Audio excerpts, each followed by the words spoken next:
नमस्कार, वैशालीस रेसिपीमध्ये आज आपण दिवाळी फराळातील खुसखुशीत करंजी बनवतोय। तर बऱ्याच जणांची करंजी तळल्यानंतर मऊ पडते किंवा त्याचं बाहेरचं आवरण जे असतं ते कडक तयार होतं।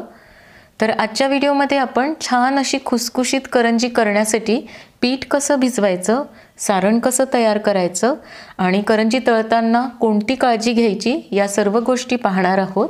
तर लगेच आता ही करंजी बनवायला करूया सुरुवात।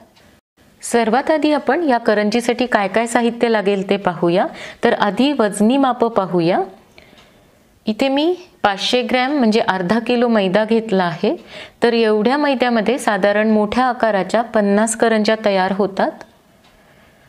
80 ग्रॅम बारीक रवा, पाव टीस्पून मीठ आणि 120 ml मी इथे तूप घेतलंय, म्हणजे 4 कप मैदा घेतलाय, अर्धा कप बारीक रवा आणि अर्धा कप पातळ तूप घेतलंय। सारणासाठी आपल्याला लागणार आहे किसलेलं सुक्क खोबरं 3 कप, पिठी साखर 1.5 कप, बारीक रवा अर्धा कप, खसखस 1 टेबलस्पून, वेलची पूड 1 टीस्पून, जायफळ पूड अर्धा टीस्पून आणि 2 टेबलस्पून मी इथे काजू आणि बदामची पूड करून घेतली आहे। आता आपण पीठ भिजवून घेऊया। तर त्यासाठी एका परातीमध्ये आता हा मैदा घालायचा आहे, बारीक रवा, मीठ घालायचं आहे। तर कुठल्याही गोडाच्या पदार्थामध्ये थोडंसं पीठ घातलं की तो पदार्थ खायला आणखी छान लागतो। सगळे सुके जिन्नस आता हाताने मिक्स करून घेऊया आणि हे तूप मी आता कडकडीत गरम करून घेतलं आहे, तर ते घालायचं आहे आणि सगळ्या मैद्याला व्यवस्थित चोळून घ्यायचं आहे। तर असं दोन्ही हातावर घेऊन चोळून घेऊया, म्हणजे मैद्याला अगदी व्यवस्थित लागतं। तर मोहन म्हणजे तूप हे अगदी प्रमाणात झालं तरच करंजी छान खुसखुशीत तयार होते। त्याचं जे आवरण असतं ते एकदम मस्त क्रिस्पी होतं। इथे मी आता सगळं तूप या मैद्याला चोळून घेतलंय। तर आता पाणी घालून आपण पीठ भिजवून घेऊया। तर थोडं थोडं करून आपल्याला पाणी घालायचं आहे। पीठ आपल्याला फार सैल किंवा फार घट्टही भिजवायचं नाही, मध्यम स्वरूपाचं पीठ भिजवून घ्यायचं आहे। तर इथे आपलं पीठ छान मळून झालेलं आहे। हे असंच आता 20 मिनिट झाकून ठेवूया, म्हणजे या मैद्यासोबत जो आपण रवा घातलाय तो पण छान भिजतो। पीठ भिजतंय तोपर्यंत आपल्याला सारण तयार करून घ्यायचं आहे। त्यासाठी गॅसवर मी एक कढई ठेवली आहे।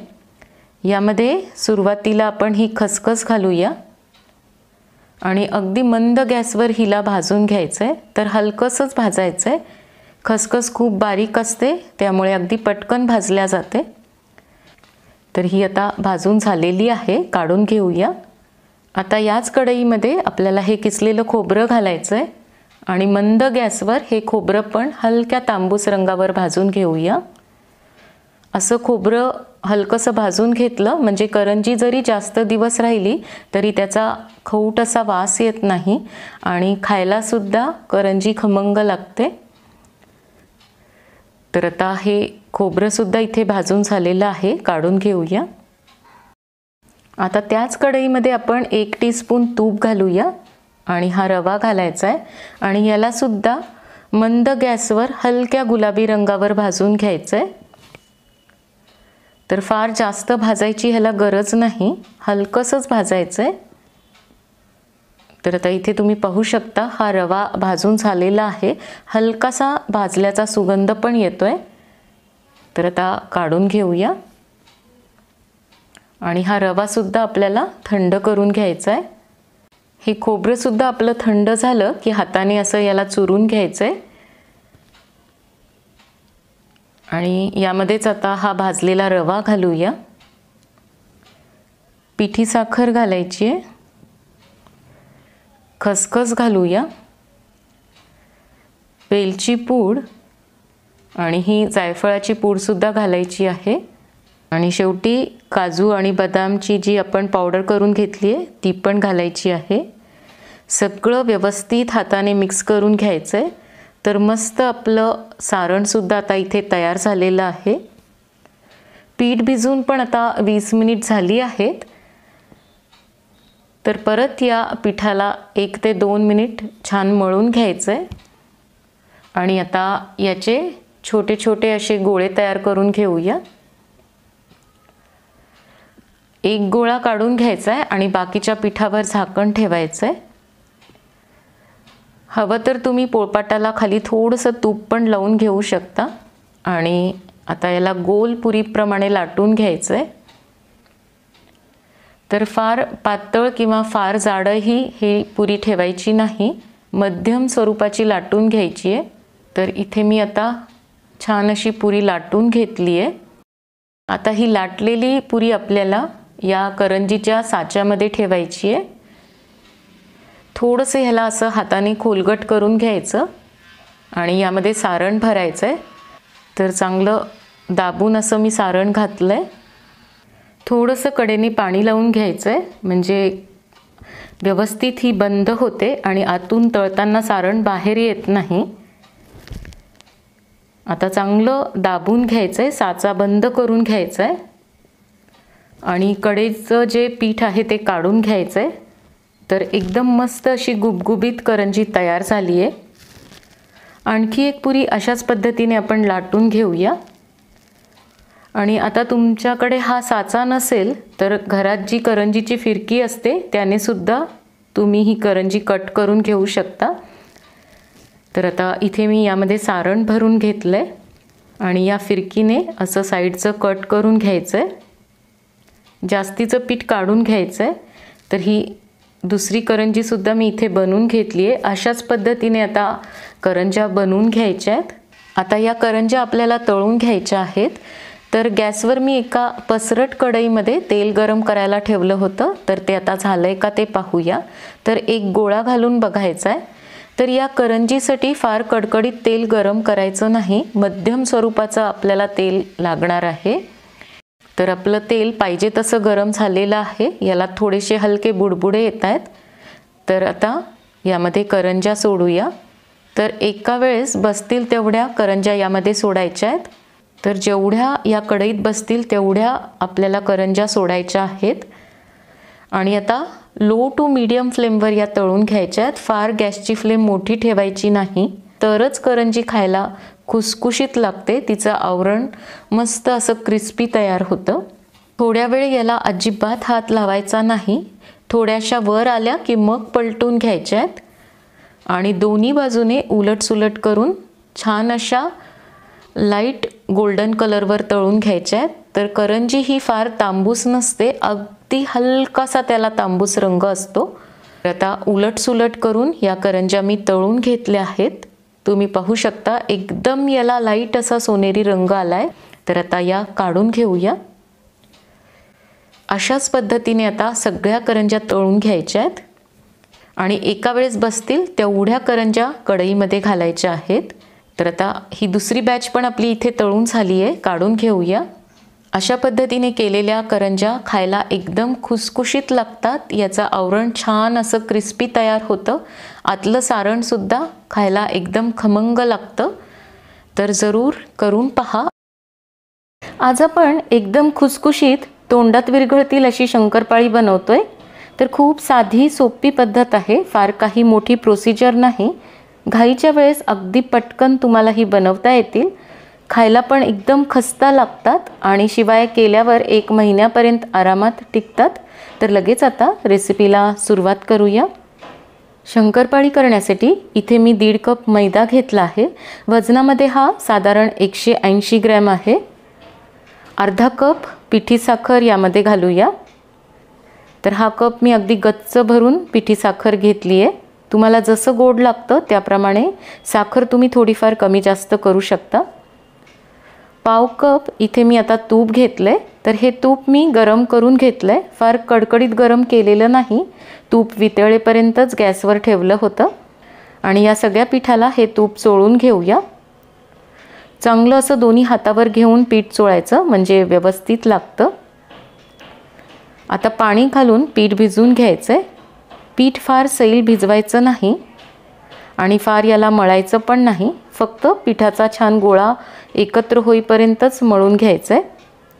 पोळी लाटता येईल इतपत घट्ट ठेवायचं आणि तुम्हाला असं वाटलं की पीठ सैल झालंय तर थोडा मैदा तुम्ही यामध्ये घालू शकता। तर अशा पद्धतीने हे पीठ मी भिजवून घेतलंय। असंच आता एक 10 ते 15 मिनिट झाकून ठेवूया। आता 15 मिनिट झाली आहेत। या पिठाचे मी 2 गोळे करून घेतलेत। एक गोळा घेऊन आता लाटून घेऊया। फार याला परत मळायची गरज नाही आणि जाड पोळी लाटून घ्यायची आहे। आणि याला कडेने असे क्रॅक्स गेले, चिरा गेल्या तरी काहीच हरकत नाही। यामुळेच शंकरपाळी खायला एकदम खुसखुशीत लागतात, खस्ता तयार होतात आणि फार पातळही लाटायचं नाही। तर मी आता अशी जाड पोळी लाटून घेतली आहे। याच्या साइड्स आधी कट करून घेऊया म्हणजे छान चौकोनी आकार येईल आणि मग सुरीने कट करून घ्यायचं आहे। तुम्ही याला डायमंड शेपमध्ये किंवा असं चौकोनी कसंही तुम्हाला हवं तसं कट करून घेऊ शकता। तर इथे मी चौकोनी आकारात कट करून घेतलेत। या प्लेटमध्ये आता काढून घेऊया। तर अगदी सहज निघून येत आहेत। आता ही दुसरी पोळी पण लाटून घेऊया। तर अगदी सहज लाटल्या जातीये, पोळपाटाला अजिबात चिकटत नाहीये। पीठ आपलं एकदम पाहिजे तसं तयार झालंय।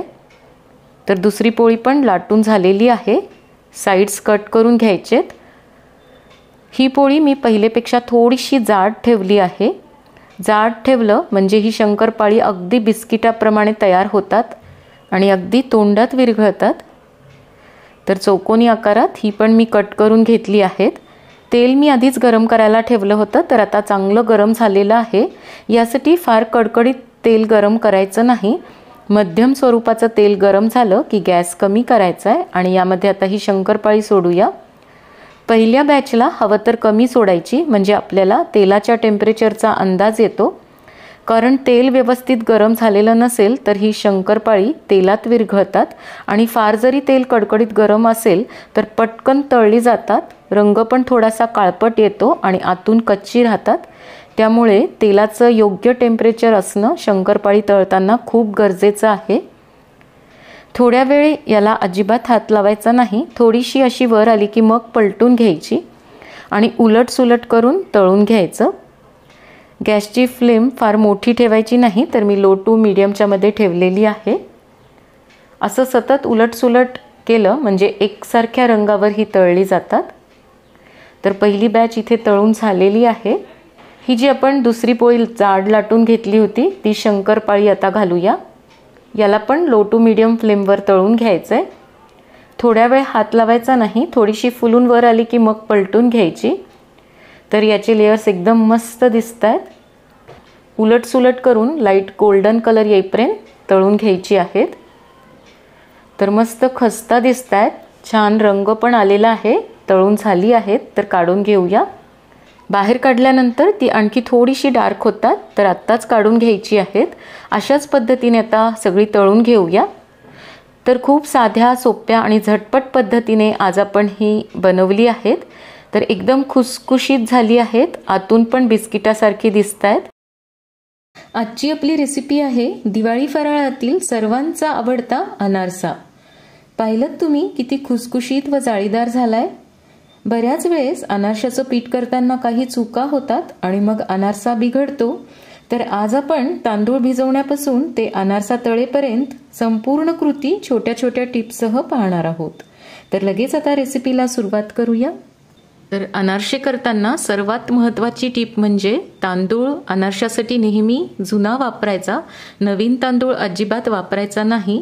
कारण नवीन तांदूळामध्ये स्टार्च खूप असतो, त्यामुळे जुनाच तांदूळ वापरायचा आहे।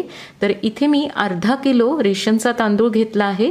आता सगळ्यांकडेच रेशनचा तांदूळ उपलब्ध नसतो, तर तुम्ही या जागी बासमती किंवा कोलम किंवा कुठलाही जुना तांदूळ वापरू शकता। आता हे तांदूळ आपल्याला 2-3 वेळेस पाण्याने स्वच्छ धुवून घ्यायचे आहेत। तर यामध्ये पाणी घालून हाताने असं चोळून धुवायचं आहे।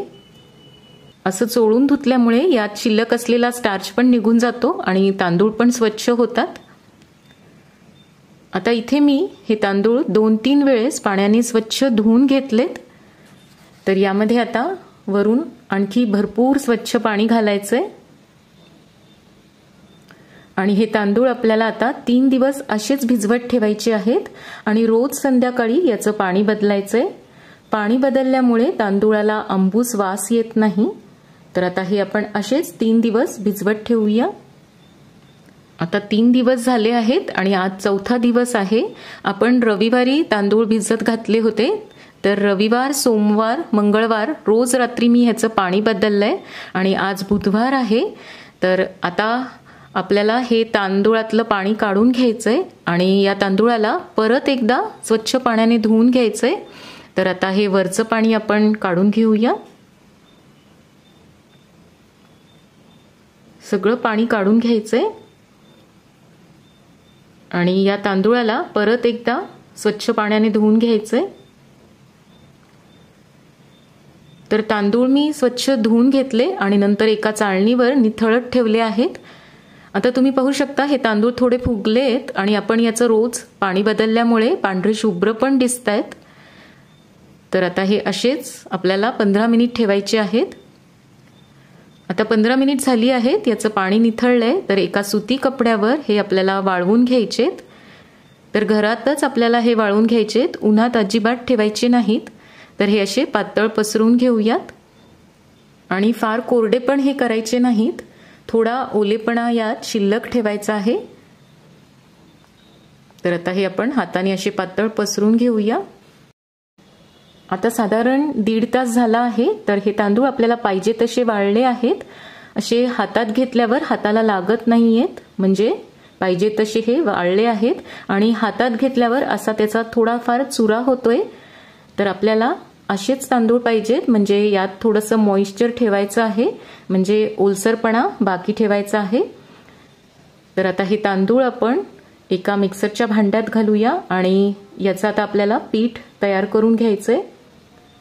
2-3 बॅचेसमध्ये आपण हे फिरवून घेणार आहोत। तर आता इथे मी हे तांदूळ मिक्सरमधून फिरवून घेतले, तर एका परातीत काढून घेऊया। आता शिल्लक राहिलेले सगळे तांदूळ आपण मिक्सरच्या भांड्यात घालूया आणि अशाच प्रकारे मिक्सरवर फिरून त्याचं पीठ तयार करून घ्यायचंय। तर इथे मी सगळे तांदूळ मिक्सरवरती फिरून घेतलेत, तर असं पीठ तयार झालंय। तर हे आता आपल्याला एका चाळणीने चाळून घ्यायचंय। तर यासाठी नेहमी एकदम बारीक चाळणी घ्यायची आणि त्याने पीठ चाळून घ्यायचं आणि जे वर हे जाड पीठ शिल्लक राहील ते परत मिक्सरच्या भांड्यात घालायचं आणि परत याला बारीक मिक्सरमधून फिरून घ्यायचं।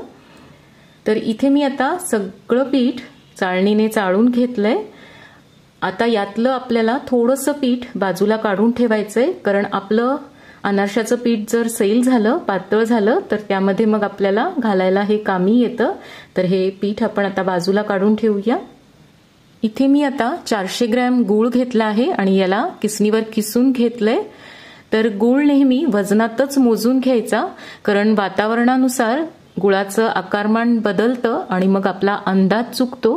कारण गूळ जास्त झाला तरी अनारसे बिघडतात आणि तेलात विरघळतात, त्यामुळे गूळ नेहमी वजनातच मोजून घ्यायचा। आणि यासाठी साधाच गूळ वापरायचा आहे, चिक्कीचा गूळ अजिबात वापरायचा नाही, त्याने पण अनारशाचं पीठ सैल होतं। हा गूळ आता या पिठामध्ये घालायचा आहे। तर तुम्ही पाहू शकता हा गूळ खूप चिकट झालेला आहे, कारण वातावरणामुळे यात खूप ओलसरपणा आहे, त्यामुळे वजनात मोजून घेतला की मग अंदाज चुकत नाही। आणि नेहमी किसणीवर किसून घ्यायचा, कारण यात जर खडे राहिले तर आपल्याला पिठात मिक्स करायला अवघड जातं। हाताने असा चांगला चुरून दाबून या पिठामध्ये मिक्स करायचा आहे। सुरुवातीला तुम्हाला हा गूळ कमी वाटेल, पण जसं जसं आपण पिठात एकत्र करत जातो, पीठ मळत जातो, तसं तसं ह्याचा छान नरम गोळा तयार होतो। आणि तुम्हाला वाटलं की हे पीठ असं एकत्र होत नाहीये, तर तुम्ही मिक्सरवर सुद्धा हे फिरून घेऊ शकता। पण हा अगदी व्यवस्थित एकत्र झाला आहे आणि ह्याचा छान असा नरम गोळा तयार झाला आहे। मिक्सरमध्ये याला फिरवण्याची अजिबात गरज पडली नाही। तर याचे मी आता इथे असे 4 गोळे तयार करून घेते। तर असे पहिल्यांदा 4 भाग करून घ्यायचे आणि मग नंतर असे हातावर गोल गोल फिरून याचा गोळा तयार करून घ्यायचा आहे। तर आता अशाच प्रकारे मी इथे 4 गोळे तयार करून घेतले। तर हे एका प्लास्टिकच्या डब्यात ठेवायचे आहेत। प्लास्टिकच्या डब्यात ठेवल्यामुळे ह्याचं फर्मेंटेशन चांगलं होतं, त्यामुळे प्लास्टिकच्याच डब्यात ठेवायचे आहेत। आणि आता यावरून झाकण लावूया आणि हे पीठ आता 2 ते 3 दिवस आपल्याला असंच झाकून ठेवायचंय आणि याला एखाद्या उबदार जागी ठेवायचं, म्हणजे हे पीठ लवकर फर्मेंट होतं आणि जितकं जास्त दिवस तुम्ही हे पीठ मुरवत ठेवाल तितके अनारसे छान होतात. तर आज 3 दिवस झाले आहेत, 4था दिवस आहे. तर हे पीठ आता बऱ्यापैकी मुरलं आहे आणि तुम्हाला जर असं वाटलं की अनारसे व्यवस्थित होत नाहीत तर तुम्ही आणखी 2 ते 3 दिवस हे पीठ असंच ठेवू शकता. आता यातून मी एक गोळा काढून घेतलाय, हा हाताने असा मोकळा करून घेऊया आणि यामध्ये तुम्ही आता दूध किंवा केळ सुद्धा घालू शकता, पण मी यामध्ये तूप घालणार आहे. तर आता अर्धा चमचा मी इथे तूप घेतलंय आणि ते या पिठात मिक्स करून घ्यायचंय आणि चांगलं मळून घ्यायचंय या पिठाला. तर असं दाबून दाबून मळायचंय, हाताच्या गरमीने सुद्धा हे पीठ थोडं सैल होतं. तर आणखी मी अर्धा चमचा इथे तूप घेतलंय. तर याला व्यवस्थित 3 ते 4 मिनिट आता पिठाला मळून घ्यायचंय आणि तुम्हाला असं वाटलं की हे तूप कमी पडतंय तर आता आणखी तूप घालू नका. गरज पडली तर यामध्ये तुम्ही थोडंसं दूध घालू शकता, कारण जास्त जरी तूप झालं तरी अनारसे तेलात विरघळू शकतात. आता इथे मी असा छान नरम गोळा तयार करून घेतलाय. तर याचे आपण छोटे छोटे असे गोल गोळे तयार करून घेऊया, म्हणजे अनारसे अगदी एका आकाराचे तयार होतात. तर असे मी इथे काही गोळे तयार करून घेतलेत. आता इथे मी खसखस घेतली आहे, तर हा गोळा या खसखशीमध्ये बुडवून घ्यायचा, म्हणजे याला खसखस व्यवस्थित लागते. आणि पोळपाटावर ठेवून या 3 बोटाच्या साहाय्याने असा गोल गोल फिरून घ्यायचा. खाली खसखस चांगली असली म्हणजे हा गोळा पटपट सरकतो, फारसा आपल्याला त्रास होत नाही. आणि नंतर असं त्याला थापून घ्यायचं आणि पाहिजे तेवढं पातळ किंवा जाड ठेवायचं आहे. तुम्ही जर पातळ थापलं तर अनारसा छान खुसखुशीत आणि कुरकुरीत होतो. आता बऱ्याच जणांना हा अनारसा असा पोळपाटावरून काढता येत नाही, तर याला उलटण्याने असं हलकं सैल करून घ्यायचं आणि मग उलटं करायचं आहे. तर आता तुम्ही पाहू शकता किती हा सहज निघून आलाय. किंवा तुम्ही अशी खसखस खाली पोळपाटावर घालून सुद्धा हा थापून घेऊ शकता. जाड अनारसा केला म्हणजे तो छान नरम होतो आणि पातळ केला म्हणजे तो कुरकुरीत लागतो. तर तुम्ही पाहिजे तसा अनारसा ठेवू शकता. तर इथे मी हा दुसरा अनारसा पण आता थापून घेतेय. तर खाली आणखी थोडी खसखस घालू शकता, म्हणजे मी आधी सांगितल्याप्रमाणे हा गोळा भरभर सरकतो आणि अनारसा थापायला सोपं जातं. असा कडेकडेने दाबायचा म्हणजे तो लवकर पातळ होतो. तर इथे मी मध्यम आकाराचे अनारसे थापून घेतलेत. तर आता हे आपण तळून घेऊया. तेल पण मी गरम करायला ठेवलं होतं. तर अनारशासाठी नेहमी आधी तेल चांगलं गरम करून घ्यायचं आणि मग गॅस कमी करायचा आहे. तर एक गोळा टाकून बघायचा, व्यवस्थित वर आलाय म्हणजे आपलं तेल पाहिजे तसं गरम झालेलं आहे. यात अलगद हाताने अनारसा सोडायचा आहे आणि जी खसखसीची बाजू आहे ती वर ठेवायची आणि झाऱ्याने यावर तेल सोडायचं आहे. आणि अनारसा तळताना नेहमी तो एकाच बाजूने तळायचा, त्याला उलटवायचं नाही. तर आता आपण यावर झाऱ्याने तेल सोडूया आणि गॅसची फ्लेम अगदी कमी ठेवायची आहे आणि कमी गॅसवरच हा तळून घ्यायचा आहे. तर तुम्ही पाहू शकता याला छान जाळी पडायला सुरुवात झाली आहे. असं वरतून पण झाऱ्याने तेल सोडल्यामुळे या अनारशाला दोन्ही बाजूने हीट मिळते आणि मग अनारसा व्यवस्थित तळला जातो. त्याला रंग पण खूप छान सुरेख येतो. तर हा आता व्यवस्थित तळून झालेला आहे आणि तुम्ही पाहू शकता याला खूप छान जाळी पडली आहे आणि खुसखुशीत झालेला दिसतोय. तर एकदम मस्त झालेला आहे. आता आणखी एक आपण तळून घेऊया. अनारसे करताना काही गोष्टी जर लक्षात ठेवल्या तर तुमचाही अनारसा कधीच बिघडणार नाही. तर पहिली गोष्ट म्हणजे तांदूळ घेताना नेहमी तो जुनाच घ्यायचा, म्हणजे ज्या तांदूळाचा भात मोकळा होतो असाच तांदूळ वापरायचा आहे. आणि जर का तुमचा अनारसा तेलात विरघळत असेल तर त्यामध्ये आपण जे बाजूला पीठ काढून ठेवलं होतं ते थोडं पीठ मिक्स करायचं आणि मग अनारसे तळून घ्यायचे. आणि तळल्यानंतर ते थोड्या वेळ तसेच निथळत ठेवायचे आणि अगदी पूर्ण थंड झाल्यावर ते एखाद्या एअरटाईट डब्यात भरून ठेवायचे, म्हणजे अगदी 20 ते 25 दिवस अनारसा एकदम छान राहतो. आणि तयार केलेलं अनारशाचं पीठ पण बऱ्याच दिवस चांगलं राहतं. 3 ते 4 महिने हे पीठ तुम्ही फ्रीजमध्ये ठेवून वापरू शकता. जेव्हा अनारसे करायचे असतील त्याच्या 3 ते 4 तास आधी हे पीठ फ्रीजमधून बाहेर काढायचं. तर अशा पद्धतीने जरूर अनारसा करून बघा. आजच्या व्हिडिओमध्ये आपण न रेलणारे, दाताला न चिकटणारे बेसनाचे लाडू करण्यासाठी काय काय करायचं ते पाहणार आहोत. बेसनाचे लाडू करण्यासाठी इथे मी 1 किलो हरभऱ्याची डाळ घेतली आहे. तर ही एका जाड बुडाच्या कढईत घालूया आणि याला मंद गॅसवर भाजून घ्यायचं. तर अशी डाळ भाजून घेतली म्हणजे मग नंतर पीठ भाजायला कमी वेळ लागतो आणि लाडू पण खायला खमंग लागतात. तर आता उलटण्याने असं सतत हलवत या डाळीला भाजून घ्यायचं आहे. फार याला आपल्याला तांबूस करायचं नाही, पण हलकंसं भाजून घ्यायचं आहे. तर आता इथे ही डाळ मी जवळपास 8 ते 10 मिनिट मंद गॅसवर भाजून घेतली आहे. याचा रंग बदललेला आहे. तर एवढीच आपल्याला भाजायची आहे. आता गॅस बंद करूया आणि ही डाळ एका ताटामध्ये काढून घ्यायची आहे. आणि थंड झाली की आता गिरणीतून याला दळून आणायचं आहे. तर दळताना फार बारीक याचं पीठ दळायचं नाही, थोडंसं किंचितसं जाडसर दळायचं आहे. तर गिरणीतून पीठ आणल्यानंतर मी ते पंख्याखाली ठेवलं होतं आणि थंड झाल्यावर एका डब्यात भरून ठेवलं आणि त्यातलं अर्धा किलो पीठ मी काढून घेतलं आहे. म्हणजे 500 ग्रॅम बेसन घेतलं आहे आणि 400 ग्रॅम पिठी साखर आणि 200 ग्रॅम तूप घेतलं आहे. तर मी इथे गाईचं तूप घेतलं आहे. तुम्ही म्हशीचं तूप घेऊ शकता किंवा अगदी वनस्पती तूप वापरलं तरी चालेल. आता पीठ आपल्याला भाजून घ्यायचं आहे. तर त्यासाठी जाडबुडाची कढई घ्यायची आणि तूप एकदम न घालता थोडं थोडं करून घालायचं आहे. तर सुरुवातीला मी 2 चमचे तूप घातलं आहे. आता हे अर्धा किलो बेसन यामध्ये घालूया आणि याला भाजून घ्यायचं आहे. एकदम जर का आपण तूप घातलं तर तुपाचा आपल्याला अंदाज येत नाही. कधीकधी आपल्याला हे बेसन भाजताना कोरडं वाटतं आणि मग आपण तूप घालत जातो आणि नंतर पूर्ण भाजून झाल्यावर हे पीठ पातळ होतं आणि पीठ पातळ झालं की मग लाडूला आकार व्यवस्थित येत नाही. त्यामुळे तूप आपल्याला थोडं थोडं करूनच घालायचं आहे. तर आता इथे मी एक 5 मिनिट हे बेसन भाजून घेतलं आहे. आणखी 2 चमचे मी तूप घातलं आहे. आणि तुम्हाला असं वाटलं की या पिठाचे गोळे होत आहेत तर एखाद्या पेल्याने किंवा वाटीने हे गोळे मोडून घ्यायचे. आता जवळपास 10 ते 12 मिनिट झाली आहेत. तर या पिठाचा तुम्हाला थोडासा रंग बदललेला दिसत असेल. तर जसं जसं आपण भाजत जाऊ तसा याचा रंग बदलत जातो. अगदी मंद गॅसवर आपल्याला हे पीठ भाजायचं आहे आणि बुडापासून हलवून घ्यायचं आहे म्हणजे बुडाला लागत नाही. आणि नेहमी पीठ भाजण्यासाठी जाड बुडाची कढईच वापरायची. आता मी इथे पाव कप तूप घातलं आहे. आधी आपण डाळ भाजून घेतली आहे त्यामुळे हे पीठ भाजायला थोडासा कमी वेळ लागतो.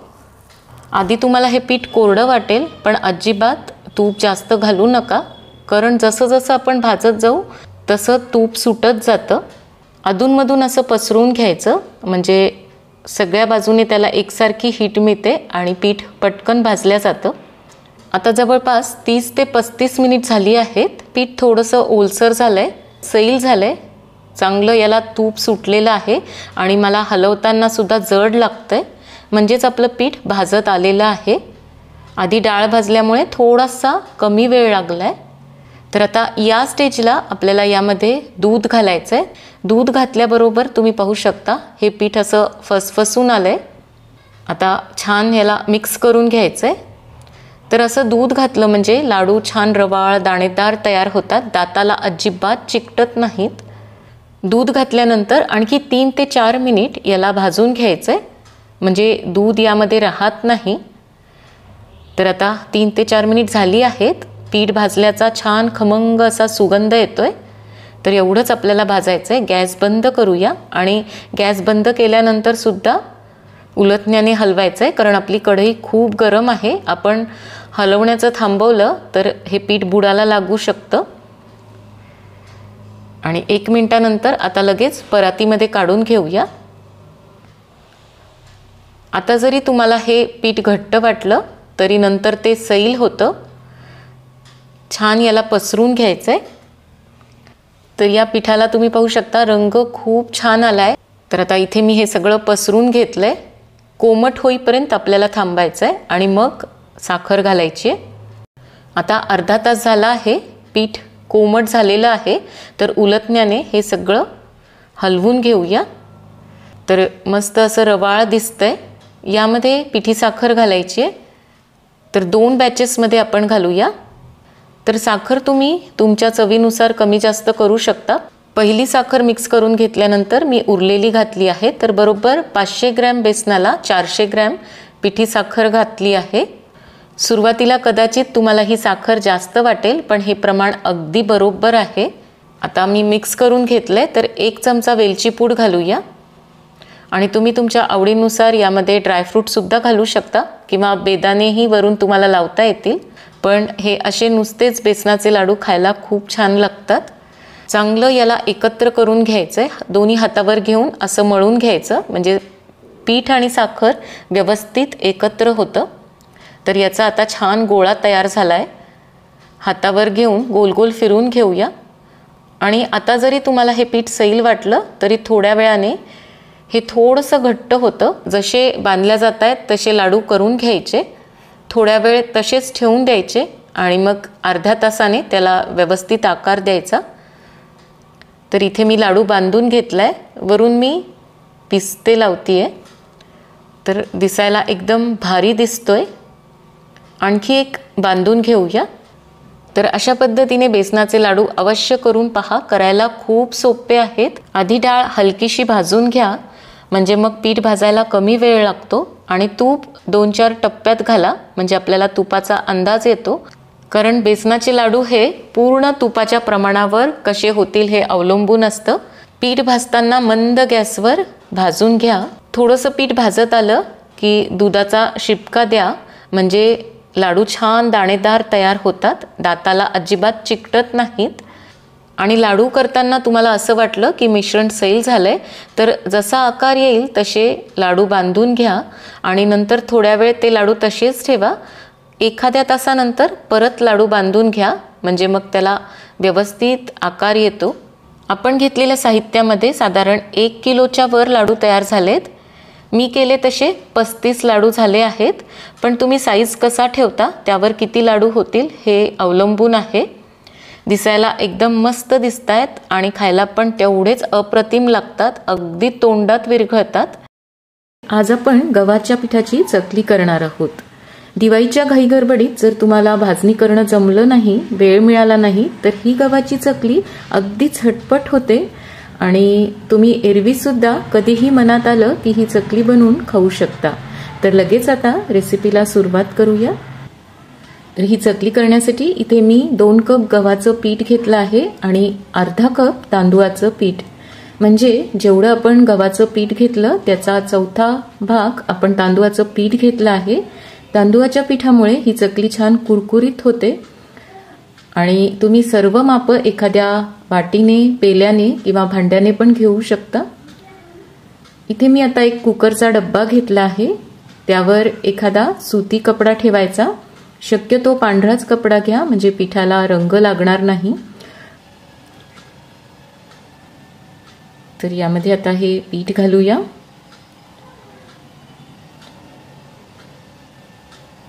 तांदूळाचं पीठ पण यामध्ये घालायचंय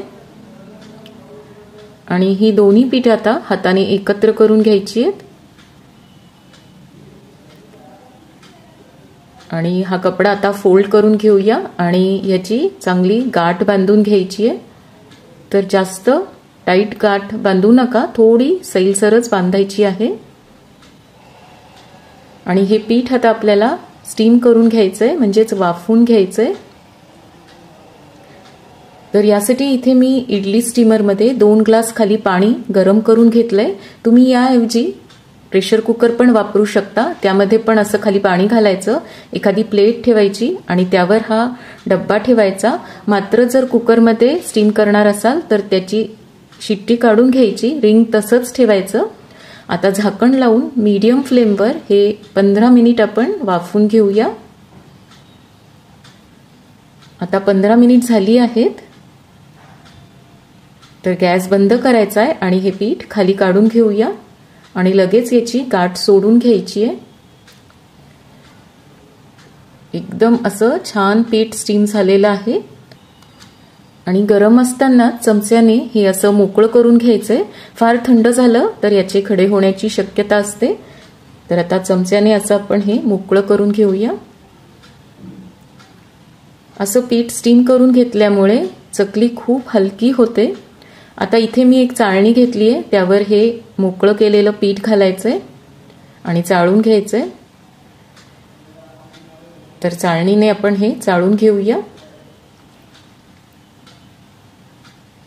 हवं तर तुम्ही चमच्याने सुद्धा हे खडे असे फोडून घेऊ शकता आणि असं दाबून पीठ चाळून घ्यायचंय, म्हणजे भरभर चाळल्या जातं. किंवा असं हाताने पण दाबून करता येईल. तर अशाच प्रकारे मी इथे सगळं पीठ चाळून घेतलंय. यामध्ये आता मसाले घालायचेत.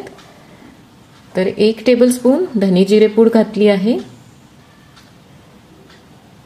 पाव टीस्पून हळद, अर्धा चमचा ओवा हातावर असा थोडासा चोळून घालायचा, चवीनुसार मीठ घालायचं आहे, 1 टेबलस्पून तीळ, 1.5 टीस्पून तिखट घालायचे आणि पाव टीस्पून हिंग. हे पीठ आपण वाफून घेतल्यामुळे यामध्ये तेल किंवा तूप काहीच घालण्याची आवश्यकता नाही. आता पीठ भिजवण्यासाठी पाणी मी इथे थोडं कोमट करून घेतलंय. तर हे कोमट पाणी यामध्ये थोडं थोडं घालूया आणि पीठ भिजवून घ्यायचंय. तर मी इथे असं छान घट्ट पीठ भिजवून घेतलंय. तर चकली करताना ही खूप महत्त्वाची टीप आहे. पीठ सैल अजिबात भिजवायचं नाही. जर पीठ सैल झालं तर मग चकल्या मऊ पडतात आणि तळताना तेलात विरघळतात सुद्धा. त्यामुळे पीठ घट्टच भिजवायचं आहे. आता यातून एक गोळा घेऊन हातावर असा चांगला मळून घ्यायचा आणि लांबट आकार देऊन घ्यायचा आहे. इथे मी आता ही जी चकली करण्याची प्लेट असते ती घेतली आहे. तर याची जी खरखरीत म्हणजे रखरखीत काटेवाली बाजू असती ती नेहमी वर ठेवायची आणि प्लेन बाजू खाली ठेवायची, म्हणजे चकलीला काटा खूप छान येतो. यामध्ये आता हे पीठ घालूया, व्यवस्थित दाबून घ्यायचंय आणि नंतर हे बंद करून याच्या लगेच चकल्या करायच्या आहेत. इथे मी आता एक छोटी प्लेट घेतली आहे, त्यावर ही चकली करून घेते. तर तुम्ही एखादा प्लास्टिकचा पेपर, बटर पेपर काहीही वापरू शकता यासाठी. आणि तुम्हाला जितकी मोठी छोटी चकली पाहिजे त्याप्रमाणे वेडे घ्यायचेत किंवा एखादं असं मोठं ताट घेऊन त्यावर सुद्धा तुम्ही या चकल्या बनवू शकता. अशा प्रकारे एका वेळेस मी 4-5 चकल्या बनवून घेतल्या आहेत. तर या आता तळून घ्यायच्यात. तेल पण मी गरम करायला ठेवलं होतं, तर ते झालंय का एक गोळा घालून बघायचा आहे. असा गोळा वर आला म्हणजे आपलं तेल व्यवस्थित गरम झालंय असं समजायचं. चकलीसाठी तेल चांगलं कडकडीत गरम लागतं. तर ही टीप सुद्धा खूप महत्त्वाची आहे. यामध्ये आता अलगद हाताने चकल्या सोडायच्या आहेत आणि चकली सोडल्यानंतर गॅसची फ्लेम मीडियमवर करायची आहे. आधी तेल चांगलं तापवून घ्यायचं आणि मग मीडियमवर गॅस करायचा आहे. आणि आता थोड्या वेळ याला अजिबात हात लावायचा नाही, कारण या चकल्या खूप नरम असतात. त्यामुळे या आधीच जर तुम्ही उलटवल्या तर त्या तेलात विरघळू शकतात. त्यामुळे चकली थोडीशी कडक झाल्यावर त्याला उलटून घ्यायचंय. तर आता साधारण 2 मिनिट झाली आहेत.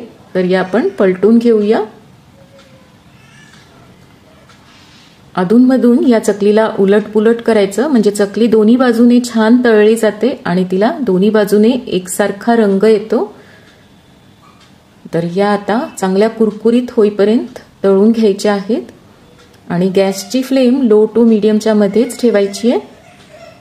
चकली तळल्या गेली हे कसं ओळखायचं, तर तुम्ही आता पाहू शकता याचे थोडे बुडबुडे कमी झालेत आणि ही चकली अशी तळाला गेली आहे, म्हणजे समजायचं की आपली चकली छान तळल्या गेली आहे. तुम्ही आधीच जर चकली काढून घेतली तर ती अजिबात कुरकुरीत होणार नाही. त्यामुळे अशी बुडाला गेल्यावरच चकली काढायची आहे, म्हणजे ती छान कुरकुरीत होते. तर आता ही आपली चांगली तळून झाली आहे. तर तेल चांगलं निथळून घ्यायचंय आणि ही चकली काढून घ्यायची आहे। तर एकदम छान अशा चकल्या तयार झाल्या आहेत। याला काटा पण खूप सुरेख आलाय आणि रंग पण छान दिसतोय। तर तेल व्यवस्थित निथळून घ्यायचं आणि चकल्या काढून घ्यायच्या आहेत। आता दुसरी बॅच तळताना तुम्हाला असं वाटलं की तेलाचं टेम्परेचर कमी झालंय, तेल थंड झालंय, तर ते परत कडकडीत चांगलं गरम करून घ्यायचं आणि मगच दुसरी बॅच यामध्ये सोडायची। आणि चकल्या सोडल्यानंतर लगेच गॅस मीडियमवर करायचा आणि लो टू मीडियम वरच या चकल्या तळून घ्यायच्या, म्हणजे त्या छान कुरकुरीत होतात। आणि थोड्या वेळ चकलीला अजिबात हात लावायचा नाही, कारण त्या नरम असतात। लगेच तुम्ही पलटवल्या तर चकली तेलात विरघळू शकते आणि मऊ पण पडू शकते। आणि अधूनमधून याला उलटपुलट करायचं आणि छान कुरकुरीत होईपर्यंत तळून घ्यायच्या। तर आता या आपल्या चांगल्या तळून झाल्या आहेत, तर काढून घेऊया। किंवा कधी चकली करण्याचा कंटाळा आला आणि खूप गडबड असेल तर डायरेक्ट तुम्ही तेलामध्ये अशा चकल्या पण करू शकता, म्हणजे नुसते याचे गोल गोल वेडे घ्यायचेत आणि यापासून स्टिक्स तयार करू शकता आणि नंतर तोडून मुलांना या दिल्या तर त्यांनाही खूप आवडतील। बऱ्याच वेळेस मी घाई गडबडीत असंच बनवून घेते। आपण घेतलेल्या साहित्यामध्ये साधारण 28 ते 30 चकल्या तयार होतात। तर आपण यातील एक तोडून पाहूया।